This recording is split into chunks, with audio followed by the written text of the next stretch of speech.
अपने मन में जिस चीज का विचार करोगे वही चीज तुम्हें मिलना शुरू होगी। अगर पैसे के बारे में विचार करते हो तो आपके पास पैसा आना शुरू होगा। अगर आप अपने प्यार के बारे में विचार करोगे तो आपको आपका प्यार जल्द ही मिलेगा। गौतम बुद्ध के अनुसार हम वही बनते हैं जो हम सोचते हैं। जिस तरह कोई व्यक्ति बुरी सोच के साथ बोलता या काम करता है तो उसे कष्ट ही मिलता है, वही यदि कोई व्यक्ति शुद्ध विचारों के साथ बोलता या काम करता है तो उसकी परछाई की तरह खुशी उसका साथ कभी नहीं छोड़ती है।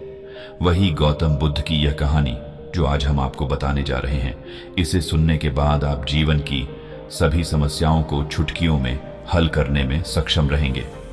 दोस्तों, एक बार की बात है, महात्मा बुद्ध प्रवचन दे रहे थे। प्रवचन में आसपास के बहुत से लोग शामिल थे। सभी लोग ध्यान से बुद्ध को सुन रहे थे। कुछ देर में प्रवचन समाप्त हो गया, तब लोगों ने बुद्ध को प्रणाम किया और अपने अपने घर को चल पड़े।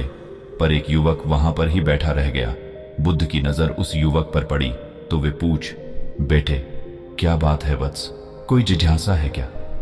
युवक बुद्ध के पास गया और प्रणाम करके बोला, प्रभु बहुत उलझन में हूं, जितना इस बारे में सोचता हूं उतना ही उलझ जाता हूं। कैसी उलझन है वत्स? बुद्ध ने प्रश्न किया। युवक हाथ जोड़कर बोला, प्रभु यह संसार कितना विशाल है। संसार में लाखों करोड़ों लोग निवास करते हैं, उनमें भी एक से बढ़कर एक विद्वान कलाकार, योद्धा। ऐसे में उन सबके बीच मुझ जैसे सामान्य प्राणी का क्या मूल्य है? युवक की बात सुनकर बुद्ध मुस्कुरा दिए। वे बोले, तुम्हारी जिज्ञासा का उत्तर मिल जाएगा, पर इसमें थोड़ा सा समय लगेगा। क्या तब तक मेरा एक छोटा सा काम कर सकते हो? प्रभु यह तो मेरे लिए गर्व का विषय है कि मैं आपके काम आ सकूं। युवक ने पुनः अपने हाथ जोड़ दिए और कहा, आप आदेश करें प्रभु। बुद्ध ने युवक को एक चमकीला पत्थर देते हुए कहा, तुम्हें इस पत्थर का मूल्य पता करना है, पर ध्यान रहे इसे बेचना नहीं है, सिर्फ इसका मूल्य पता करना है। जैसी आज्ञा प्रभु। ऐसा कहते हुए युवक ने बुद्ध से वह पत्थर ले लिया। उसने एक बार फिर से उन्हें प्रणाम किया और बाजार की ओर चल पड़ा। बाजार वहां से ज्यादा दूर नहीं था। युवक थोड़ी देर में वहां पहुंच गया।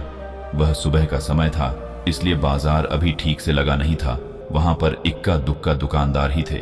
युवक ने जिज्ञासावश इधर उधर नजर दौड़ाई। एक पेड़ के नीचे एक दुकानदार नजर आया। वह आम बेच रहा था। युवक उस दुकानदार के पास पहुंचा और उसे पत्थर दिखाते हुए बोला, क्या आप इस पत्थर की कीमत बता सकते हैं? दुकानदार एक चालाक व्यक्ति था। पत्थर की चमक देखकर वह समझ गया कि अवश्य ही यह कोई कीमती पत्थर है। वह बनावटी आवाज में बोला, देखने में तो कुछ खास नहीं लगता, पर मैं इसके बदले 10 आम दे सकता हूं। दुकानदार की बात सुनकर युवक को हल्का सा क्रोध आ गया। वह मन ही मन बुधाया समझता है। इतना सुंदर पत्थर और इसका मूल्य सिर्फ 10 आम। अवश्य ही यह झूठ बोल रहा है। युवक को चुप देखकर दुकानदार बोल उठा, क्या कहते हो, निकालूं आम? पर युवक ने दुकानदार को कोई जवाब नहीं दिया। वह चुपचाप आगे बढ़ गया। सामने एक सब्जी वाला अपनी दुकान सजा रहा था। युवक उसके पास पहुंचा और उसे पत्थर दिखाते हुए उसका मूल्य पूछा। उस पत्थर को देखकर सब्जी वाले की आंखें खुशी से चमक उठी। वह मन ही मन सोचने लगा, यह पत्थर तो बहुत कीमती जान पड़ता है। अगर यह मुझे मिल जाए तो मजा ही आ जाए। क्या हुआ भाई, कहां खो गए? युवक ने दुकानदार की तंद्रा तोड़ी। सब्जी वाला चौंकता हुआ बोला, कुछ नहीं कुछ नहीं, मैं तो बस मन ही मन इसकी कीमत की गणना कर रहा था।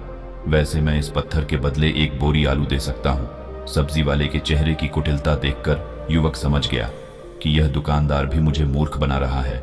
मुझे किसी और से इसका मूल्य पता करना चाहिए। यह सोचता हुआ युवक आगे बढ़ गया। सब्जी वाले दुकानदार ने युवक को पीछे से आवाज लगाई, क्या हुआ भाई? अगर आपको यह मूल्य कम लग रहा है तो बताएं तो सही, मैं इसे बढ़ा दूंगा। पर युवक ने उसकी बात पर ध्यान नहीं दिया। वह अब इधर उधर किसी ऐसे व्यक्ति को खोजने लगा जो जानकार हो और उस पत्थर की सही मूल्य बता सके। युवक को लग रहा था कि अवश्य ही यह कोई कीमती पत्थर है।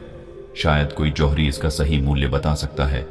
यह सोचता हुआ युवक एक जौहरी की दुकान पर पहुंचा। जौहरी अपनी दुकान को अभी खोल ही रहा था। उसने युवक को अपनी दुकान की ओर आते हुए दूर से देख लिया था। साथ ही उसने युवक का हुलिया देखकर यह भी भांप लिया था कि यह कोई गरीब व्यक्ति है जो संभवतः कोई गहना बेचने आया होगा। जौहरी ने हाथ जोड़कर युवक को नमस्कार किया और मुस्कुराकर पूछा, बताएं महोदय, मैं आपकी क्या सेवा कर सकता हूं? युवक ने बुद्ध का दिया पत्थर अपनी हथेली पर रख दिया और बोला, इसका मूल्य पता करना था। पत्थर को देखते ही जौहरी उसे पहचान गया कि यह बेशकीमती रूबी पत्थर है जो किस्मत वाले को मिलता है। वह बोला, पत्थर मुझे दे दो और मुझसे 1 लाख रुपए ले लो। कहते हुए जौहरी ने पत्थर लेने के लिए अपना दाहिना हाथ बढ़ाया। तब तक युवक ने पत्थर को अपनी मुट्ठी में बंद कर लिया था। उसे पत्थर के मूल्य का अंदाजा हो गया था, इसलिए वह बुद्ध के पास जाने के लिए मुड़ गया। जौहरी ने उसे पीछे से आवाज लगाई, अरे रुको तो भाई, मैं इसके 50 लाख दे सकता हूं। लेकिन युवक को वह पत्थर बेचना तो था नहीं, इसलिए वह रुका नहीं और दुकान के बाहर आ गया। पर जौहरी भी कम चालाक नहीं था। वह उस अनमोल पत्थर को किसी भी कीमत पर अपने हाथ से जाने नहीं देना चाहता था। वह दौड़कर उसके आगे आ गया और हाथ जोड़कर बोला, तुम ये पत्थर मुझे दे दो, मैं इसके बदले 1 करोड़ देने को तैयार हूं। युवक को जौहरी की बातों में अब कोई रुचि नहीं रह गई थी। वह जल्द से जल्द बुद्ध के पास पहुंच जाना चाहता था, इसलिए ना तो वह रुका और ना ही उसने जौहरी की बात का कोई जवाब दिया। वह तेज तेज कदमों से बुद्ध के आश्रम की ओर चल पड़ा। जौहरी ने पीछे से आवाज लगाई, यह अत्यंत मूल्यवान पत्थर है, अनमोल है, तुम जितने पैसे कहोगे मैं दे दूंगा। यह सुनकर वह युवक परेशान हो गया। उसे लगा कि कहीं पत्थर के लालच में जौहरी उसे पकड़कर जबरदस्ती न करने लगे, इसलिए वह तेजी से आश्रम की ओर दौड़ पड़ा। युवक जब बुद्ध के पास पहुंचा तो वह बुरी तरह से हाँफ रहा था। उसे देखकर बुद्ध मुस्कुरा दिए, फिर भी उन्होंने अपने चेहरे से कुछ भी जाहिर नहीं होने दिया। वे बोले, क्या बात है वत्स, तुम कुछ डरे हुए से लग रहे हो। युवक ने बुद्ध को प्रणाम किया और सारी बात कह सुनाई। साथ ही उसने वह पत्थर भी उन्हें वापस कर दिया। बुद्ध बोले, आम वाले ने इसका मूल्य 10 आम बताया, आलू वाले ने 1 बोरी आलू और जहरी ने बताया कि यह अनमोल है। इस पत्थर के गुण जिसने जितने समझे उसने इसका मूल्य उसी हिसाब से लगाया। ऐसे ही यह जीवन है, प्रत्येक व्यक्ति खान से निकले हुए एक हीरे के समान है जिसे अभी तराशा नहीं गया है। जैसे जैसे समय की धार व्यक्ति को तराश की जाती है, व्यक्ति की कीमत बढ़ती जाती है। यह दुनिया व्यक्ति को जितना पहचान पाती है उसे उतनी ही महत्ता देती है। बुद्ध एक क्षण के लिए रुके, फिर बोले, किंतु आदमी और हीरे में अंतर यह है, हीरे को कोई दूसरा तराश होता है और व्यक्ति को अपने आप को स्वयं ही तराशना पड़ता है। और जिस दिन तुम अपने आप को तराश लोगे, तुम्हें भी तुम्हारा मूल्य बताने वाला कोई ना कोई जौहरी मिल ही जाएगा। गौतम बुद्ध उस लड़के को यह सीख देना चाहते थे कि जो इंसान अपने मन में खुद के बारे में विचार करता है, वह व्यक्ति उसी के समान बनता जाता है। किसी इंसान को अगर दुनिया की किसी भी चीज से सच्चे मन से लगाव हो तो वह इंसान उस चीज को प्राप्त कर लेता है। वही जो इंसान अपनी मन छाई चीज को प्राप्त करने में असमर्थ है, उस इंसान ने अपने मन में सच्चे भाव से उस चीज को चाहा नहीं होता है। दोस्तों, ये कहानी आपको कैसे लगी कमेंट में जरूर बताएं और हमारे चैनल को सब्सक्राइब जरूर करें। धन्यवाद।